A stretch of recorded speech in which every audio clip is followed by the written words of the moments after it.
It's the weekly show about rAVe with the hottest news in the AV industry. It's rAVe TV.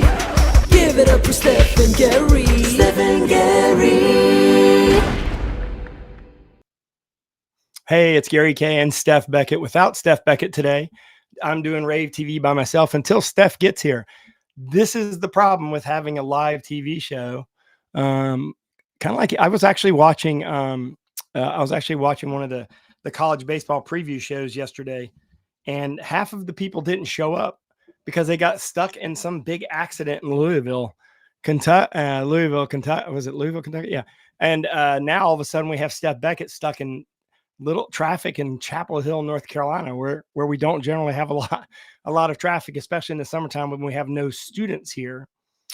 But this is Gary K. Thanks for joining me. I appreciate it. This is our weekly TV show. This is our 3.5 year of doing a live weekly TV show every Wednesday at 9 a.m. We restream it literally at noon for our guests and for our customers and readers and watchers in California, because we know that you're still asleep. But for Europe and the rest of the world and the rest of the U.S., you're watching us live. I want to thank you for being here live. I'm wearing my Carolina hat today because, I'm sure everyone knows, that we're hosting a super regional for the College World Series this weekend. So I'm celebrating that. We're playing Arizona, and if we win that, we move on to the College World Series. But we are, based here in Chapel Hill, North Carolina, so a lot of Carolina fans here. But look, you're not here to hear about me or hear about that. You're here to learn about what's going on in the AV industry. So this show, as you know, we send it to all the places, ravepubs.com. It's on LinkedIn. It's on the Twitter or whatever they're calling it now, X. It's on Facebook, Instagram, live streamed. And what we do is we just curate what's going on in the industry every week. We curate the news. This week's a tough one. And I'll tell you why it's a tough one, because we have over 80 stories this week. This is the biggest week we've had of 2025. And the reason for that is obvious. InfoComm is coming up next week, and this is your last chance to register for InfoComm. You can use our code rAVE to get in for free, and that gets you all the places. And it's your last chance to do that. So if you're on the fence about going to the show and you're not sure if you're going to go or not, this is your chance to do that. Go ahead and register. But that show is going to be awesome. We're looking forward to it. We're all going down to the show this weekend. I actually won't be going down till Monday, but the rest of the team is leaving on Saturday. So I'm excited about the show. We also have two really cool guests today who are going to come on live. Melissa Andresco, who I've known probably for 20 years, maybe even longer. I'll have to ask her for sure how long she's been at Lutron. But also Scott Tyner, who I've known for about 20 years. Both of them are going to be on rAVe TV live today. So I am very cool. I'm excited to have them on as guests. I know that in the background, Jeff is working with them to reboot and stuff because, it's just one of those days where things happen. So I want to talk about a couple of things before we jump into some more of our stories. I want to remind you that there's a lot of awards things going on within our organization right now. Our award opportunities for InfoComm 2025. This is your chance to if you're a manufacturer and you want to submit a product that you introduced anywhere from January of this year through InfoComm. We have made that available to you. This is the first year we've ever done that. We've had an awards program since 2003. That awards program has always been picked by our editorial team. What we did this year is we decided to allow you to register your own products for our awards program without any fee. So if you're a manufacturer out there and you want to enter in a brand new product to get considered for the Best of InfoComm Awards, for example, you can do that and it won't cost you a dime. We don't charge for awards. We think that is completely unethical. That's like what's called pay for play. It's what the whole radio industry collapsed on 50 years ago. And we don't do that. So anyway, you can register a product as long as it was not introduced into the market before the 2025. Any products are qualified for that. And we will announce the winners of the Best of InfoComm about a week after InfoComm, and those will come from your recommendations.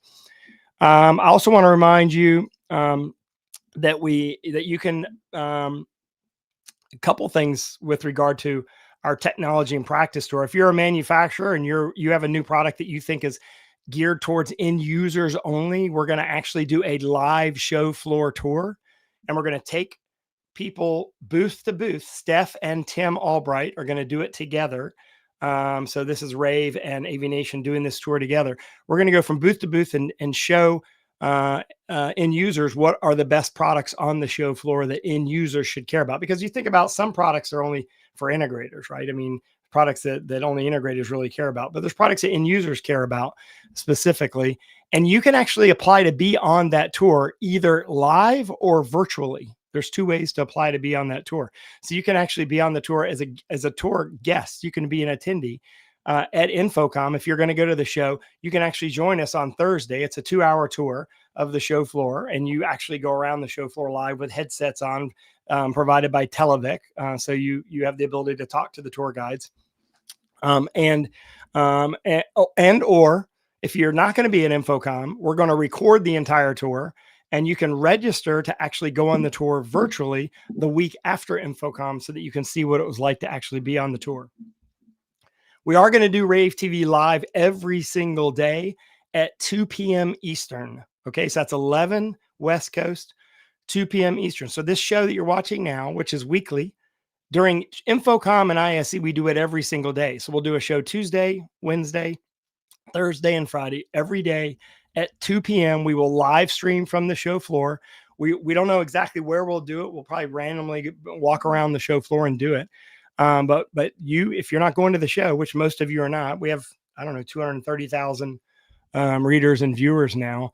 Out of that 230,000, maybe 30,000 will go to InfoComm. So that's 200,000 of you who will not be at the show, who, if you watch rAVe TV, we'll curate what we see on the show floor. Steph and I, what we see on the show floor, we'll tell you what we think is kind of cool. The cool thing about it too, is we're going to actually we have about 30 people going to InfoComm, and we're going to send them to every single booth. We will go to every single booth at InfoComm, and we will shoot videos on all their new products. So we'll shoot somewhere between 2,000 and 2,500 videos on the show floor during InfoComm. I know that sounds crazy, but we actually do that. We'll actually have all those videos posted probably by Monday or Tuesday of the week following InfoComm. So like InfoComm ends on Friday, by end of day Monday or end of day Tuesday, we will have all those videos posted. So you can actually, if you don't go to the show, you can actually follow along live, because we'll start uploading videos as early as Wednesday afternoon. So if you want to follow our InfoComm coverage live, we already have about 300 news stories on the site. We have about 20 podcasts, video casts on the site where we've interviewed manufacturers about the new products they're introducing. You can go to ravepubs.com now. Just go to ravepubs.com/InfoComm. Now, if you go to ravepubs.com anytime after today, there'll be a banner at the top that says see our live InfoComm coverage. And of course, as we post videos, we'll post them there, and you can watch those videos. They're all about, each video is about 1 minute to 2 minutes long. So it's a great opportunity. It's sort of a teaser of all the products. One of the big brands that's going to be there, I mean, when you walk in the show floor from the main entrance, the first thing you see is the Crestron booth. They will be there, and they're really going to focus heavily on modern workplace solutions. So I want you to watch this video really quick, because they're one of the reasons that we can bring rAVe TV to you live every single Wednesday. So check this video out.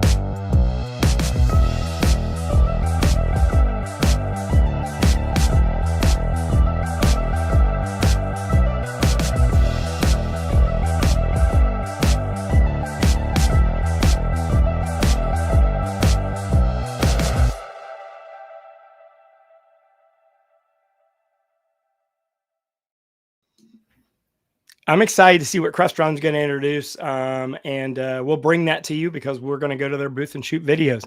I am excited to be joined with Melissa Andresco from Lutron. Melissa, I was saying at the top of the show, I think I've known you for like 20 years. Is that about right?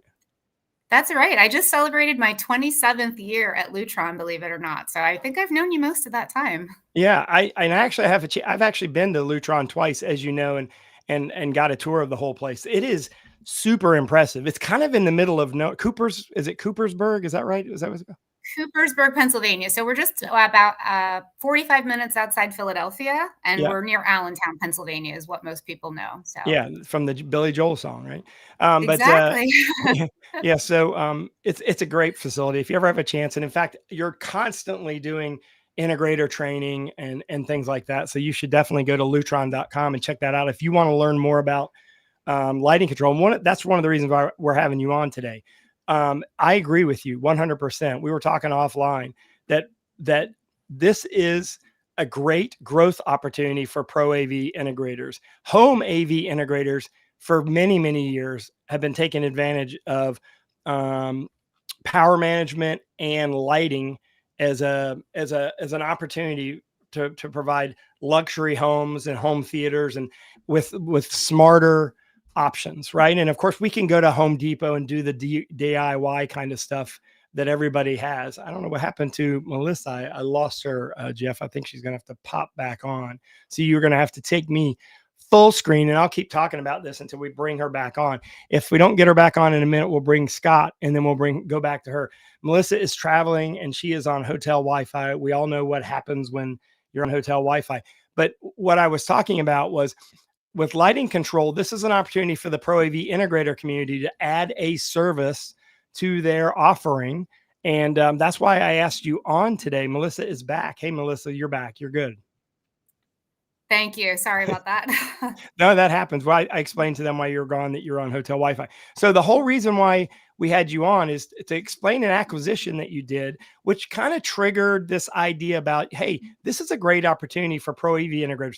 We see three growth areas for Pro AV integrators in 2025. One is security, one is cloud, and one is lighting management, lighting control, and lighting design, as I would say. And you actually acquired a company called Orlona, which I may be mispronouncing that. I want you to tell us about who they are and why that's important to Lutron. Yeah, so super excited to be on today to share this news. So thanks again for having us on. So, Lutron's been around now since 1961, and our primary business was on lighting controls, and then we evolved into the motorized shading business. And then really in the early 2000s, we started evolving more into the lighting space. We acquired a company called Avalo and really started bringing those decorative fixtures to the market. And then in 2018, we had our big acquisition of Ketra, which is really that intelligent lighting system that mimics outdoor light indoors. So clearly lighting to us is one of those major growth categories that we see just, really helping to propel our dealers' business. So we are excited to announce the acquisition of Orlona. Orlona is a United Kingdom-based company. They've been around since 2010, and they're both really best known for their uplights, downlights, and linear and track fixtures. And they are very well respected among the architect and design and dealer community. Yeah. So for us, coming together and being able to, join forces with them and bring lighting to international markets, it's just such an exciting moment for both companies. Yeah, and I think this is a clear, obvious, simple way for you to expand internationally. And from what I understand, you're going to keep them as their own brand, right? I mean, because they're very well known, very well respected. And just kind of bring it into the family and the ecosystem for Lutron. And really it provides an opportunity for both Pro AV, Home AV, but also kind of internationally be able to do business everywhere from a company, from both a integrator standpoint and a manufacturer standpoint. Right. Orluna's really, their stronghold is really in the Middle East, Europe, and the United Kingdom. So Lutron is obviously very committed to growing our international markets and obviously growing the lighting category. So by, acquiring Orlona, it's just such a great next step for us to be able to, bring that to our international customers and then also just really help grow that category. So Orlona obviously has a strong footprint in residential and hospitality, which is, by the way, one of the growth areas. Our end user facing publication, AV Buyers Club, is really trying to help bring more hospitality people into the AV industry because they don't really know how to get some of the stuff we do. They don't really know what AV is. They know what they want, but they don't know how to go get it. And they're trying to get it from IT integrators, and IT integrators don't necessarily like AV because we're not in the network like everything else is. We're kind of off to the side a little bit. How does that, meaning them being strong in residential and hospitality, how does that align with Lutron's long-term vision?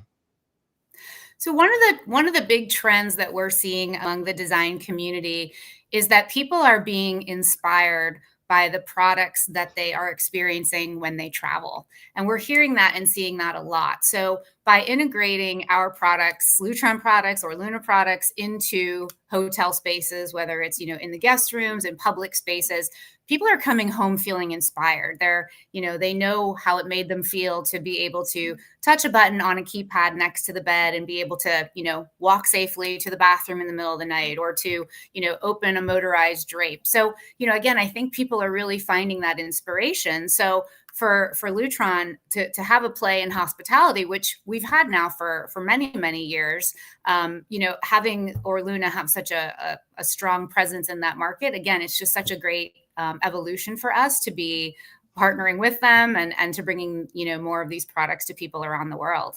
If you think about it logically, I feel like it's one of those things where an AV integrator, or an integrator for that matter, whether from the AV or IT side, tends to do what they are asked to do, and they don't look at the rest of the room or the rest of the facility and where they could actually help out. So for example, security, physical security and cybersecurity is an area that integrators probably should get into. And lighting is another place. You think about it, they're going to go in, a hotel calls them and says, we need to order 800 TVs and we want you to do I want you to do all the AV for our meeting spaces and our lobby spaces. We want to put in some huddle spaces in here as well. And they respond to that, but they don't say, hey, what about us doing all the lighting? What about us bidding on that? So what you're doing here is offering this as sort of a new service, because, I love it when I stay in a hotel room, and this is going to sound stupid. I love it when I stay in a hotel room and don't know that this exists. I get up in the middle of the night to, go to the bathroom, and a little light comes on that's not too bright. Right. And you don't think about that, but like that is kind of a gift from your company. Yeah. And, you're right. I mean, I think it is such a pleasant surprise to be able to even, get into bed with all the lights on and push one button bedside and be able to turn everything off. So again, people are remembering those experiences and then taking that back to their homes and saying, how can we replicate that? And we've seen just an overall growth in lighting in general. I think ever since the pandemic, when, all of a sudden our homes had to do double duty as, workspaces, places where we were working out, kids were doing homework. Lighting really had its moment during the pandemic. I think people really started to appreciate just how flexible a room can become with the right lighting. So again, such an exciting opportunity for us, and especially when you've got the control of the lighting fixtures, the motorized shades, and you add the controls component in. It's just this really magical experience, and we couldn't be happier to have acquired Luna and to really, take this to the next level with our international business. Yeah, don't forget about the motorized shades. And also those can be completely automated.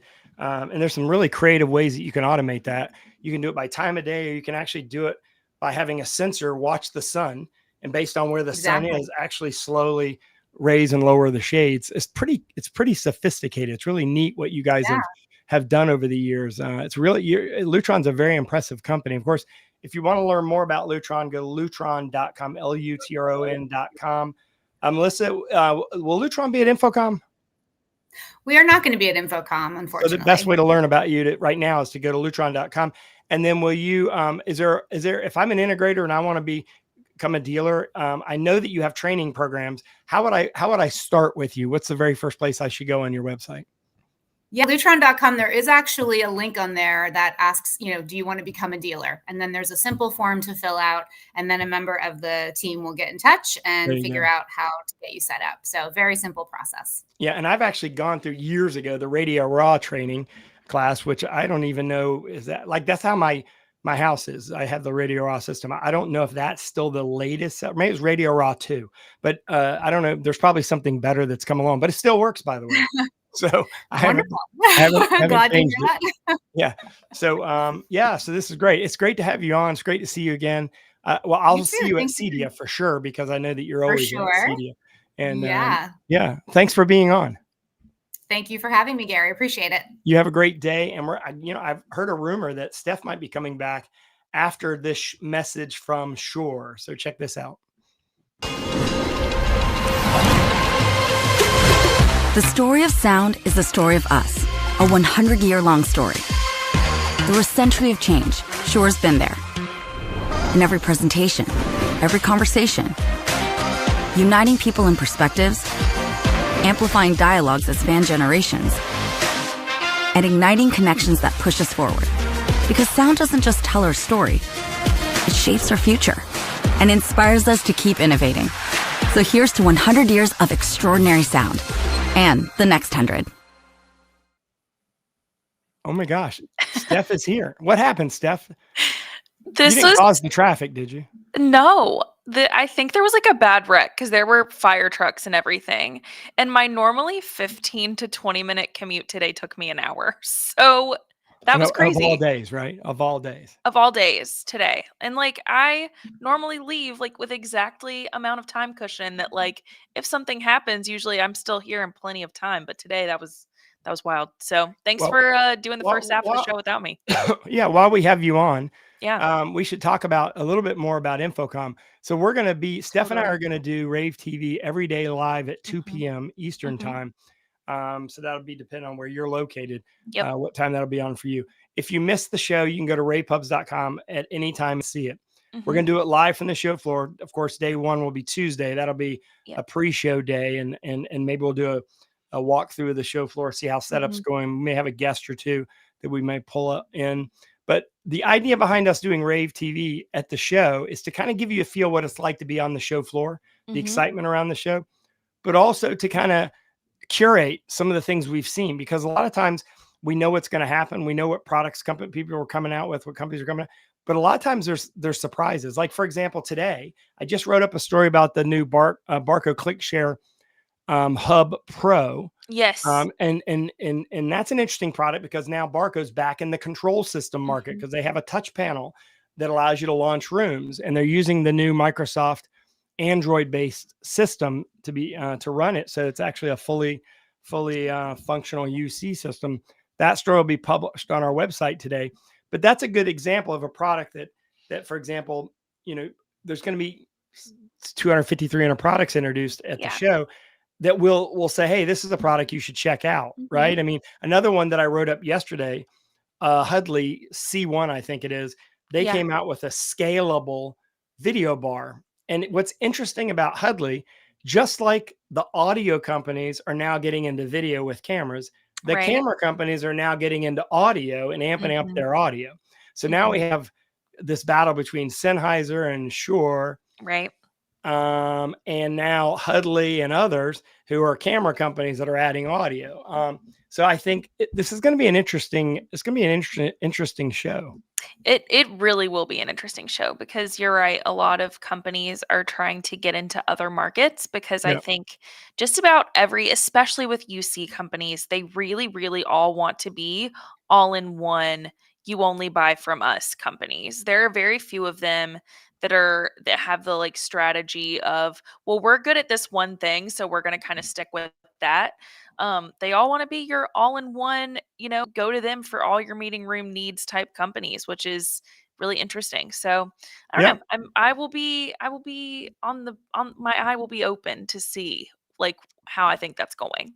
Yeah. So we'll cover display products. We'll cover the audio products, cover the video products, UC products, hospitality products. One piece of news that came out late yesterday afternoon was CTI has acquired their first integrator that is based in Europe. They bought a company called Candio Vision, which is based in the UK. Now, CTI is the third or fourth, depending on whose measurement tools you use, largest integrator in the world. So this is a substantial, there's this sort of like there's this group of 4 or 5 at the top. There's a huge gap. Like there's a group of companies that are like 600 million to $1 billion. Right. Then there's a huge gap, and there's a gazillion companies under 100 million. Yep. There's nobody in the 100 to 600 million range, really. There's only a few companies. So there's this huge gap between those two areas. And there's about 1,500 substantial integrators in the world now. It used to be 2,500. Now there's about 1,500. Many of them will be at InfoComm, obviously, and they're going to be interested in new products that are announced. Another news story I wrote up yesterday, which I saw that you published already, Steph, is about Barix's new InfoComm. Maybe I'm pronouncing that wrong. Basically, right. Yeah, they've added Dante, and they amped up their paging intercom system. This is an interesting system because it's sort of like audio signage, for lack of a better terms, like digital signage for audio. I don't think like alert systems. And these, you think about, an amusement park, you think about a airport, you think about a big company where you have a big warehouse. I mean, like, this is the kind of places that people use this stuff. And in another acquisition news, this one I think is kind of interesting. It has nothing to do with ProAV, really, even though RTI tried to get in the ProAV market many years ago. AVPro bought RTI. Now, AVPro has been on an AVPro Edge is what they're technically known as, has been on an acquisition train for a while. They bought Audio Control, remember, Bullet Train. They bought Then Audio, Meridio. And we actually wrote a story about them, sort of like an origin story about them earlier this year, which I linked in the story. Sarah Abrams wrote it. They're an interesting company because they're a family-owned company, and they're really growing rapidly. And they're going to bring some of these consumer products amped up into the commercial market. They'll be at InfoComm. Congratulations to them for that acquisition. And I don't know, Steph, anything you want to say before we bring Scott Tyner on? No, I think that's it. Let's bring Scott on. We haven't talked to him in a long time. I'm excited to talk to him. Hi, Scott. Good morning. How are you? I'm doing well. How are you? I will report I had zero traffic getting into work today. God, and you're from the Northeast. I feel like you should but I have think more he than walked me. from his bedroom to his I live about 5 minutes from my actual office, so I could actually walk to my actual office. There you go. That's nice. That must be nice. Yeah. It is. So Scott, tell everyone, for those that don't know who you are, you've been a columnist for us for many years, but tell them who you are and what you do. I work at Bates College in Lewiston, Maine, where I'm the director of client services. So I oversee all kind of clients facing technology, AV services, training services here at Bates College. And you did write a column 3 days ago on what to watch it for at InfoComm. So do you want to kind of give us a review of that? Yeah. So I was been thinking, as we all have, about everything that's going on right now, the tariffs, some of the international relationships that are going on. And I'm thinking more about, okay, are they good? Are they bad? That's for somebody else to discuss right now. What I'm thinking about is, how are we going to react to it? How are the companies going to react to it? How are the manufacturers? And how are my colleagues or other end users who are there at InfoComm, what are they going to be asking about? Not just, are you going to raise prices? That in some cases a given, but how are we going to start trying to solve these problems on our own, because we do not have endless amounts of money, particularly in colleges and universities right now? Well, I think one benefit you have now that you didn't have before is, it used to be, to build a room, you had to put together 15 different products to do that. And now you have the option to do it that way, or the option to buy all-in-one products that do 80% of what you need, not 100%. And I know that from the time, at least at UNC, where I teach, since 2009, we've gone from building rooms that make sure that can do anything anyone ever wants to do when they walk in the room, to building rooms that do 90% of what you need it to do, and then bringing other things in for that 10%, which happens only a couple of times a semester, which has saved us a lot of money. So I'm guessing that in this tariff world, what we'll find is same room upgrades, but maybe less being spent per room, and being more strategic about what you need to make things work. I would agree. And I think we're going to see all schools operate in different ways. One of the things, for example, that we have been hesitant for doing is getting rid of classroom computers, right? And so I am going here somewhere with this, but this idea that bring your own computer, that means we have one less source in the room, one less audio source, the less money spent on a computer, and you bring that yourself. You use the cameras that are in the room, for example. Mhm. So I do think there's less of this idea of you have these grand rooms that do everything, and more of an idea of we know the faculty get in there. Faculty are more comfortable with technology now than they were years ago, so they're more comfortable getting in there and maybe not having that walk in and everything just magically works for you system. Well, I know Steph has a question for you about AI, and I want her to ask that question, but I want to ask you the question. Are you going to eliminate that PC from the room? We're getting closer to it. I can't say yes yet, Gary, but we are. We've seriously started talking about it, Right. and it wouldn't surprise me if in a year or two from now we've really started moving in that Think about direction. how easier management would be if you eliminated the computer upgrades and the clearing of the hard drive every night and the reboot every night. I mean, I know It, what you have to go through. oh, it's there's a ton of effort and work and people's time that goes into that, and I Yeah, think that we're getting to a point where our end users, our faculty, would rather bring their own laptop right. because then they've got it set up exactly the way they want it. They've got all the Yeah. software on it, And then it's just a question of, do you have an HDMI port or do you just make them do it wireless? right? That's the issue then. Yep. Steph, I know you got a question about AI. Yeah. So, Scott, you kind of wrote in the article that AI and managed services are probably going to be a big deal this year at InfoComm, and probably like not just buzzwords as we've come to know and love them. What real practical AI applications do you think that we're probably going to see on the show floor? I think we'll probably see, hopefully, I'm not, I'm more of a hopeful person than a predictor, but I Yes. think I really hope to see some AI that is going to do more programming for us, Mhm. especially in some of these easy setups. Maybe we plug in some information about the room, we put some microphones in there and let it go ahead and program and sound balance the room. I think for educational institutions, a big thing with AI is going to be uh, not just preventative maintenance, but maybe predictive maintenance. It's really starting to understand how a room's being used, when it's being used. In higher ed, preventative maintenance means after every semester we go around and do stuff. Well, now we should have these rooms telling us, hey, you might not want to wait till the end of the semester. You might have to Mhm. come in here and do this. Or we got this many help calls. And now AI is doing what we used to do. We got this many help calls in a room. Go check this out now and get this fixed before it becomes a bigger problem.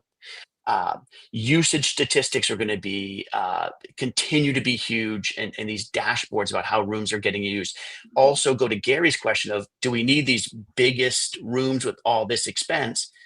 AI is going to help us answer some of that when we know that they're not getting used in that way.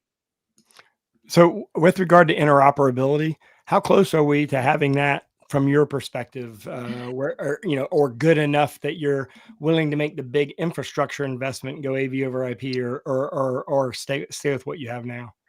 I think we're getting closer to AV over IP because that is really starting to make sense now that you just have less equipment. You've already got your switches and your network routers in place.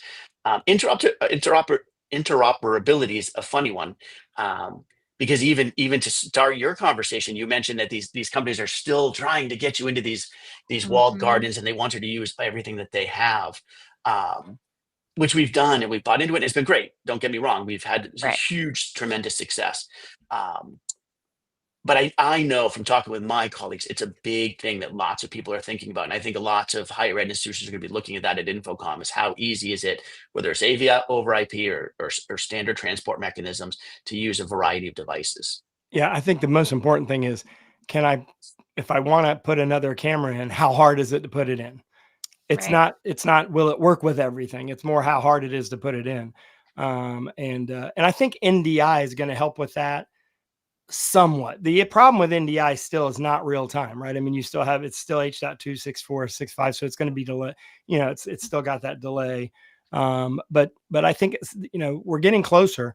And quite honestly, I'm a big believer that interoperability is overrated.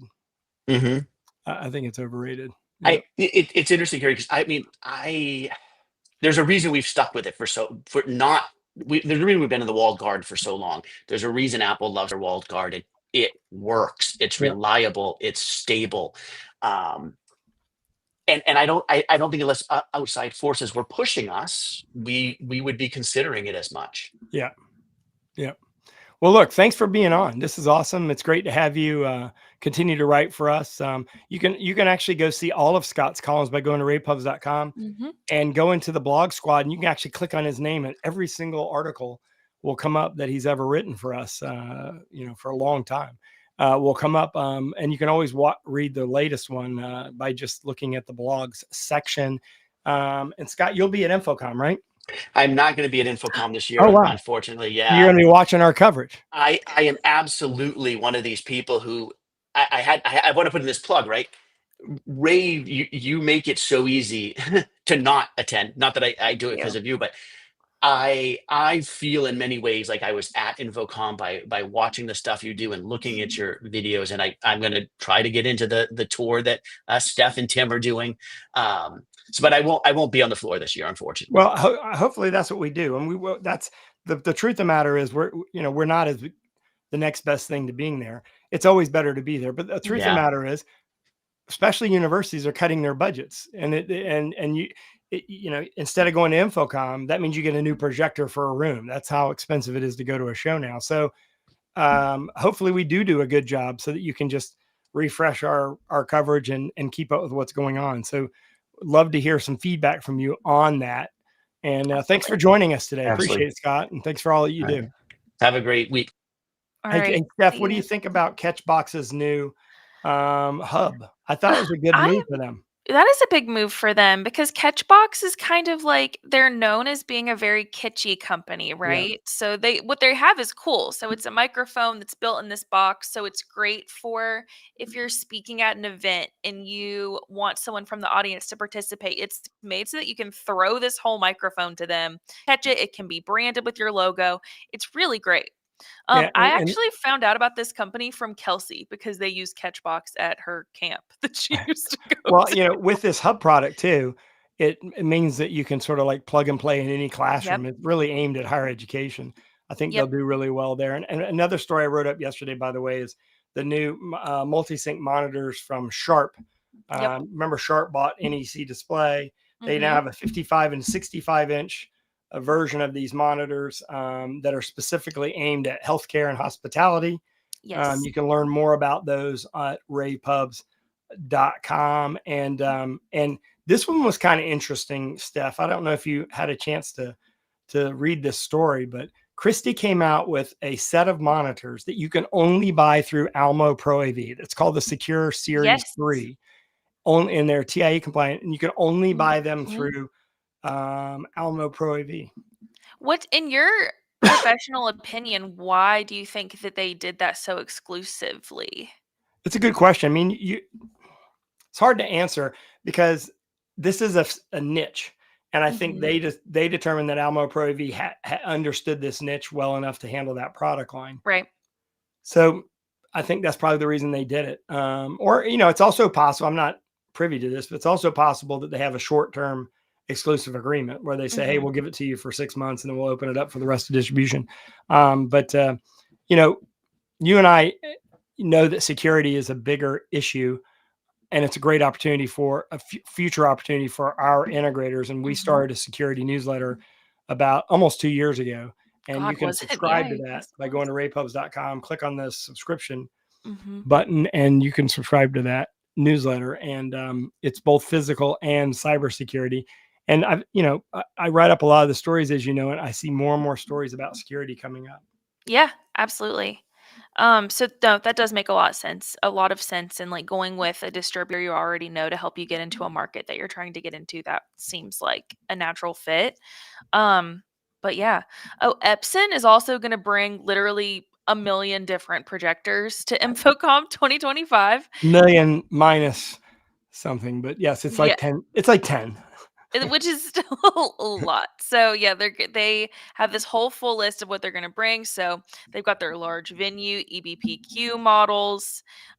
They have their portable Powerlight L Yeah. series. The Powerlight 810E and 815E, which are extreme short throw models. And then the Mobi projector cart, which is big in like classrooms, collaborative spaces, anywhere where you need Yeah. something For the mobile. short throw thing. Yeah. And the EBPU Pro series, the large venue, 20,000 lumen models, Brightlink 770 Fi, and more. So One thing that's kind of cool, Steph, they actually have an 8,000 lumen 20-pound projector. wait, you were telling I actually watched this in your rants and raves that you Yeah. recently did with Yeah, Gavin. they actually have a 20-pound. That's pretty small, Pretty small. right? It's like this size. Yeah. 8,000 lumen projector. Like That's that's crazy for the mind-boggling. size. So for a classroom, Mhm. that is a giant winner, and it's 3 LCD Oh, amazing. laser. And So that yeah, they're going to bring that, I'm assuming. yeah, that's going to probably be the most popular product they have there. They're also going to have a Cirque du Soleil dancer Oh, in yes. their booth doing live shows because they have that partnership with Cirque With du Cirque du Soleil. Soleil. Yeah. So their booth is going to be crazy this year. I can't wait to see it. Yeah. Well, yeah. Okay. I think So that's basically our well, show. a couple of quick things. We, 2 weeks after the show, we always do replay InfoComm. If you want to Mhm. sign up for that, please do. Go to launch.com, lavnch.com. For those of you not going to InfoComm, we'll do like a 2-day is it 2-day? 3-day Steph, this is year. it 2 or 3-day? I can't remember. Mhm. 3-day. So 3-day curated coverage of InfoComm Mhm. 2 weeks after the show. Yep. June 24th, 25th, 26th at 2 p.m. You can sign up for that and you get 3 CTS credits Yes. for going to it. So CTS, CTSI, or CTSD. So yeah, yeah. it's So worth sign it. up for that. If you're not going to the show, you should definitely sign up for that because you could see all of our coverage, but we'll actually tell you the top 20 things each day that you missed. Yes. Which is, I think it's kind of like overwhelming for the average person to sift through all of our coverage because we are a company that provides a volume of coverage from I mean, each trade show. I was saying before you arrived, we're gonna shoot 2,000 plus videos. Do you think 2,000 this year at InfoComm? I think so. I mean, I think All we'll right. beat last year.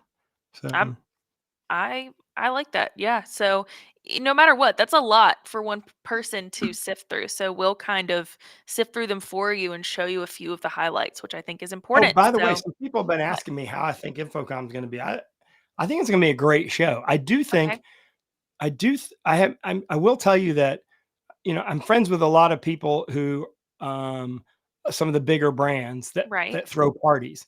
I will Mhm. tell you one interesting thing. Okay. Everyone's really bullish on the show and excited about the show, Yes. but registration for all these parties is significantly down, like Oh, down 30 to 50%, all of them. So why? not just like a couple of them. And I don't want to mention any names, but all the big brand names who are Yeah. having parties Mhm. have all told me in the last few days that Rich. So I'm wondering Yeah. if what I'm wondering is if people are coming in for the day, Mhm. flying if and leaving that night, because I don't think attendance is going to be down. I think attendance is going to be. I think what's happened is a lot of people are now going to come in. We're going to see a lot more people coming into a show like this one Mhm. day and then not staying for the nighttime stuff or leaving first Mhm. thing in the morning and not wanting to stay out late. So I think that's the Yeah. impact of that. Now we'll see what happens after the show and we'll see if I was right or not. I mean, maybe Yeah. attendance will be down. I don't know.